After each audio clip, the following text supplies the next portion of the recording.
One of my most powerful memories, and it would have been in the spring or the summer before my fourth grade year, was being taken by my parents to an old brownstone. The waiting room was downstairs. It was very narrow.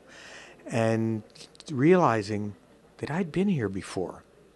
But I didn't remember when I'd been here before. I knew I'd been there, and I knew that it was a place that just exuded warmth, and yet there was a sense that I picked up as a kid. This was going to be a big day because this was when my parents and Dr. Curtis were going to decide what in fact they could do for this situation that I had been born with. It was my left hand, and I was born with no real fingers. There were a couple of bumps. So in effect, I had absolutely nothing usable on my left hand. And I know now that he was basically making it up as he went along, he used all of his understandings from the industrial accidents and the war injuries that he's treated, and then basically said, how do I apply that to a congenital situation? How do I apply that to a patient that is younger than any other patient I probably ever treated? So he was really in uncharted territory, and he made it up pretty well. What he ended up doing was digging out the index finger, putting a piece of bone from the index finger on top of the small lump that was the middle finger, and then opening up the entire gap between my thumb and the middle finger, and then using a stainless steel pin, which he later removed, to angle the top of the middle finger all the way over so that it could serve in a stationary position next to the thumb.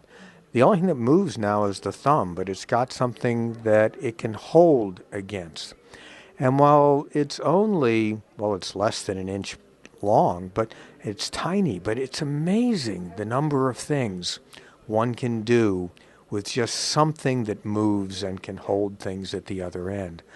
And so a piece of my story is really about how something really, really small can day in and day out enable one to do things that really make one feel virtually whole in adult life. He followed me all the way through when I graduated in high school, touching base every year or two to see how things were going. And he basically checked everything out and said, it's all stable, it's going to hold together, good luck. And so then I went out and led my life and met a wonderful person who I've now been married to for 45 years, got 2 wonderful kids, successful career, and I really feel as if what he did was not only crucial in terms of day in and day out tasks, but in providing that extra measure of self-confidence that helps people as they navigate life. And throughout it all, he not only exuded this extraordinary competence and creativity, but this sense of warmth and reassurance. The surgery happened early enough that the range of clear memories I would have about things I could or could not do are relatively limited. I do remember thinking it was awfully cool to be able to play drums. And I discovered that maybe if I was going to do that, it was going to have to be a drum that wasn't going to be a snare drum.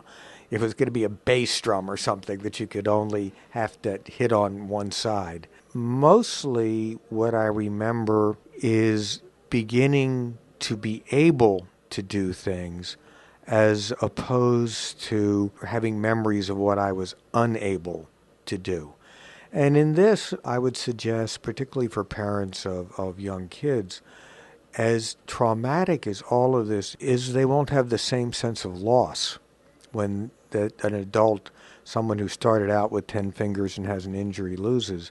What they will have is a voyage of discovery of things getting better. But for people with congenital problems, where folks at the Curtis Hand Center can help make things better, the real goal as parents, I would think, is to help support the positive transformation that's taking place. I think that the real game changer is when I got to the point where I realized that I would be most comfortable when I made the people around me comfortable. And the trick then was to be happy in one's own skin. The biggest thing is the psychological support so that the child grows up comfortable with who they are. That's an extraordinary gift to give a young kid as they try and go through these things.